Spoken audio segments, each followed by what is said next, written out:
Sprinkling white or black chia seeds on a shape will grow a pet, and this is mine. I took this skull, sprayed it with water, and added a thin layer of raw seeds on top, and after 30 minutes of hard work, our skull looked like this. The seeds dried up a bit and were ready to start growing. I left it outside, and the next morning our skull looked like this, and it was ready to grow. Of course, I had to spray it consistently 3 times a day. I was excited because 48 hours is usually where growth really starts to happen with chia seeds, and by day 3, the seeds almost looked like they were starting to crack open already. So I monitored it every few hours and everything was looking good. Those restless nights were indeed hard. Had to count sheep to sleep because I just wanted our pet to grow.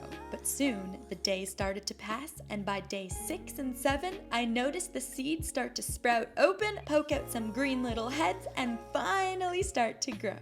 I had to fix it a couple times to make sure they were all even because they were moving around a bit, but I got a bit worried because by day 8, some seeds started to be sprouting faster than others. So we had a nice beard growing, but the forehead was pretty bald. Probably should have called Gramps for some advice, but I just tried to trust the process since chia seeds usually grow so easily, and I let the days pass me by. Soon, we had a nice head of hair, but the face wasn't growing as nicely. And the weather, it was quite rainy, but I decided to keep our pet outside, hoping that the sun would overtake the rain and shine on our pet to grow perfectly. And I was worried because on day 10, what I feared all along, there was a big thunderstorm that hit, and when I woke up, I ran outside to check on him to find this. A true disaster. I knew I should have kept him inside under my grow light. And for a moment there, I thought it was salvageable, but when I realized that it in fact was not, I remembered that nothing on this channel happens without a little bit of trial and